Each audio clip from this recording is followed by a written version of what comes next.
सूरत कुमार योगी राम सूरत कुमार योगी राम सूरत कुमार जय गुरु राया योगी राम सूरत कुमार जय गुरु राया योगी राम सूरत कुमार जय गुरु राया. நினைத்து பார்த்தேன், பாலகிருஷ்ணனால் எவ்வாறு இப்படி ஒரு நுழைவாசலை கட்ட முடியும்? ராஜராஜேஸ்வரி பேசினார்கள், பழனிவேல் பேசினார். அன்றைக்கு காலத்தில் ராஜராஜ சோழன் தான் இந்த மாதிரி மாளிகைகளும் நுழைவாசல்களும் கட்டினார். நுழைவாசல் அழகுக்காக கட்டப்படவில்லை. இந்த மாளிகையிலே நீங்கள் வர வேண்டும், வராதவர்கள் வர வேண்டும் என்று சொல்வதற்காகத்தான் அங்கே கட்டி இருக்கிறார்கள். அதை மக்கள் நல்ல ஸ்பிரிட்டில் எடுத்துக்கொள்வார்கள் என்று நினைக்கிறேன். இருவர் பேசிய பின்பு நான் ஏதாவது புதுமையாக பேசினால்தான் நீங்கள் கேட்பீர்கள் அல்லவா? எனவே சற்று மாறுபட்டு பேசலாம் என்று நினைக்கிறேன். நாமம் என்று சொன்னார்கள், அவர் சிவன் என்று சொன்னார், குமரன் என்று சொன்னார். பார்த்தீர்களா? அதையே நான் சொல்லுகிறேன். பைபிளிலே சொன்னால் ஆதியிலே வார்த்தை பிறந்தது, அது தேவனாக பிறந்தது என்று பைபிளிலே முதல் வார்த்தை அது தேவனாக இருந்தது என்று சொல்லும். ஆக வார்த்தையினுடைய வேகத்தை பார்த்தீர்களா? அதன் ஆழத்தை பார்த்தீர்களா?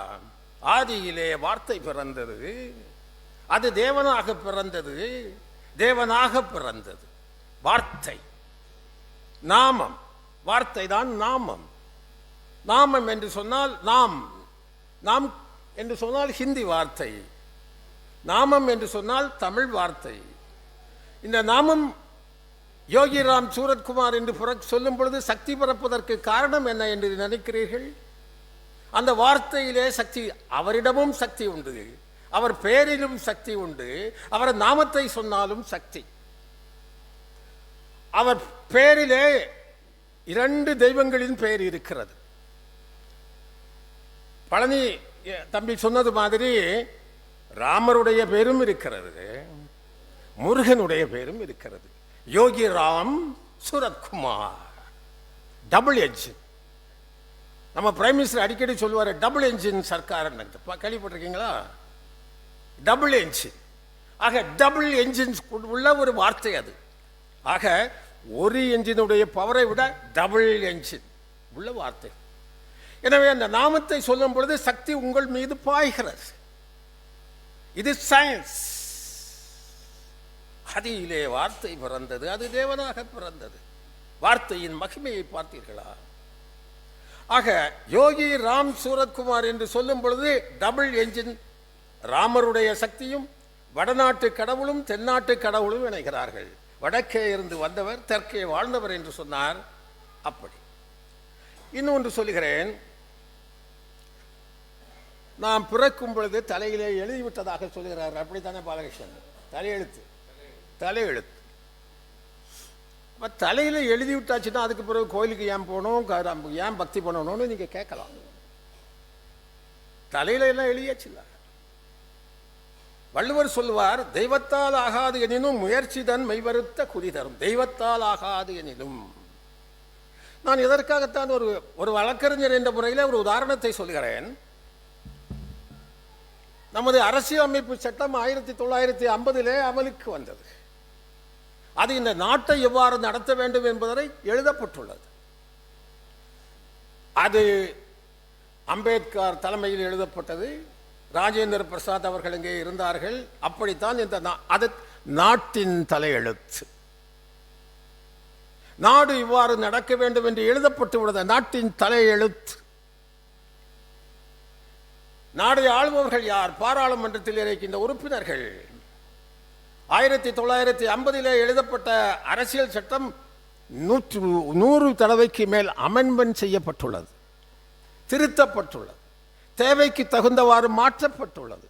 ஆக ஒரு அரசியலமைப்பு சட்டம் மாற்றப்படுவது போல உங்கள் வாழ்க்கை தலையிலே எழுதியிருந்தாலும் மாற்றுவதற்கு சக்தி படைத்தவர் தான் அந்த மகான். ஏனென்றால் அவர் தெய்வீக சக்தி மிகுந்தவர். எனவே நீங்கள் தலையெழுத்து தலையெழுத்து என்று சொல்லாதீர்கள். தலையெழுத்தை மாற்ற முடியும். தலையெழுத்தை மாற்றுவதற்கு மகான்களுக்கு சக்தி உண்டு. அந்த சக்தியை நீங்கள் பெறுவதற்கு பழனிவேல் ராஜனும் ராஜராஜேஸ்வரியும் சொல்லும் பொழுது நாமம் தான். சுவிட்ச் எப்படி போட்டால் மின்சாரம் பாய்கிறதோ அதுபோல நாமத்தை சொல்லும் பொழுது சக்தி பாய்ந்து விடுகிறது. நானும் சுவாமியை ஒரு முறை பார்த்தேன். ஒரு சினிமா, நான் எப்பவுமே சினிமா பற்றி சொல்லுவேன். ஒரே முறைதான் உன்னோடு பேசி பார்த்தேன், ஏன் வேண்டும் மறுபிறவி என்று ஒரு பாடல் வரும். அதுபோல ஒரே முறைதான் பேசினேன், அற்புதமாக பேசினேன். பேசாமல் இல்லை, அற்புதமாக பேசினேன். நான் பேசியும் இருக்கிறேன், நாமத்தையும் சொல்கிறேன். எனவே நாமம் சொல்லுபவர்களுக்கு அதிக சக்தி என்று சொன்னால் நானும் பெற்றுக்கொண்டே இருக்கிறேன்.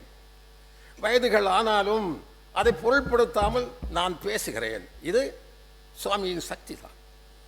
நான் நின்று கொண்டுதான் பேச வேண்டும் என்று சொன்னேன். ஒருவேளை தயக்கத்தில் மயக்கம் ஏற்பட்டு விடுமோ, விழுந்து விடுவேனோ என்று நினைத்துத்தான் நான் உட்கார்ந்தேன். ஆனால் என்னால் நின்று பேச முடியும். இந்த சக்தி எல்லாம் அங்கிருந்து தான் நான் பெறுகிறேன். என்னை பார்த்தால் ஒரு பக்திமானாக தெரியாது.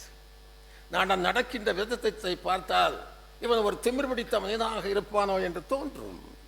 அந்த தோற்றத்திற்கும் எனக்கும் வேறுபாடு உண்டு. ஆகவே பெரியவர்களே, அதிகமாக பேசவில்லை, பாராட்டுகிறேன். இந்த அமைப்பை பாராட்டுகிறேன், பாலகிருஷ்ணனை பாராட்டுகிறேன், நம்ம ராஜன் அவர்களை பாராட்டு. என்ன ராஜன் அவர் பேரு? இல்ல அந்த துணைத் தலைவர் சுந்தரராஜன் அவர்களை பாராட்டுகிறேன். குருபுரன் அவர்களை பாராட்டுகிறேன். நம்ம நாடார் பால்நாடார் அவர்களை பாராட்டுகின்றேன். அம்மையார் துளசியை பாராட்டுகின்றேன். இது சாதாரணமான விஷயங்கள்ல யாருமே செய்ய முடியாதுங்க, யாருமே செய்ய முடியாது. ஒரு பள்ளி, அற்புதமான பள்ளி. அந்த பள்ளியுடைய முதல்வர் இங்கே இருந்து கொண்டிருக்கின்றார். இதெல்லாம் அவங்க நடத்துகிறதாக அவங்க நினைக்கவில்லை. அந்த கட்டடம் திறந்து இப்பதான் முடிஞ்சது. அடுத்தது நுழைவாயில் கட்டப்பட்டுகிறது. மகாராஜாக்கள் கட்டப்படுகின்ற முகாம், அந்த நுழைவாயில் அற்புதமாக கட்டப்பட்டிருக்கின்றது. ஆக இந்த இடம் ஒரு சிவன் கோயில் இருந்த இடம். இந்த இடம் சிவன் கோயில் கட்டிடங்கள் அழிந்த இடம். சிவன் அங்கேதான் இருக்கிறார். அந்த சிவன் தான் இந்த சிவன். அதற்கு ஒரு மாளிகை அமைத்தவர் தான் பாலகிருஷ்ணனும் இதர நண்பர்களும். ஆகவே இது அற்புதமான ஒரு ஆனந்த கூடம். இன்று கொஞ்சம் ஆட்கள் கூட வந்திருக்காங்க. அதிகமாக ஆட்கள் வர வேண்டும். ஆட்கள் வர வேண்டும் என்பதற்காகத்தான் நுழைவாயிலை. ஆட்கள் வர வேண்டும் என்பதற்கு பாலகிருஷ்ணனுக்காகவோ சுந்தரராஜனுக்காகவோ இல்லை. அவர்கள் அந்த லாபத்தை பெற வேண்டும், அவர்கள் அந்த இன்பத்தை பெற வேண்டும் என்பதற்காக. ஆகவே நண்பர்களே, பேசுவதற்கு வாய்ப்பு தந்த பாலகிருஷ்ணனுக்கு நன்றி சொல்லி, அற்புதமான கொடுத்து வைத்தவர்கள் நாம் இப்படி ஒரு யோகியை, இப்படி ஒரு மகானை, இப்படி ஒரு சித்தரை, அதாவது அவர் பெகர் என்று சொன்னார் பார்த்தீங்களா? அது ஏன் சொன்னார்? நிலை உயரும் போது பணிவு கொண்டால் உலகம் உன்னிடம் வணங்கும். நிலை உயரும் போது பணிவு கொண்டால் உலகம் உன்னிடம் வணங்கும். அந்த பணிவான வார்த்தை தான் பெகர் என்று சொல்லுவார். ஆக கனகவேல் அவர்கள் சொன்னது போல நாமும் இந்த காலத்தில் வாழ்ந்தோம் என்பது we are very fortunate. நாமத்தை எழுதுங்கள். எழுதும் பொழுது நேம் பேருக்கு எழுதாதீங்க, பரிசு வாங்குறதுக்கு எழுதாதீங்க. யோகி ராம் சூரத்குமார் என்னும் பொழுது சத்தாக அந்த உங்களுடைய மனசில் இணைக்கணும். யோகி ராம் சூரத்குமார், 2 பேரை சொல்றீங்க. ராமனை சொல்லுகிறீங்க, குமரனை சொல்றீங்க. Double engine. அதை மனசை வைக்கணும். மனசு வச்சாதான் சக்தி வரும். பார்த்துக்கிடுங்க, தயிரை கடைஞ்சாதான் சக்தி வரும். சும்மா அப்படி வெண்ணெய் வரும். அது மாதிரி அந்த பேரை சொல்லும் பொழுதும் அதை ஈடுபாடோடு சொல்ல வேண்டும். நன்மை பெற வேண்டும், உங்கள் குலம் வாழ வேண்டும், நீங்கள் அமைதியாக வாழ வேண்டும் என்று வாழ்த்தி விடைபெற்றுக் கொள்கின்றேன். வணக்கம்.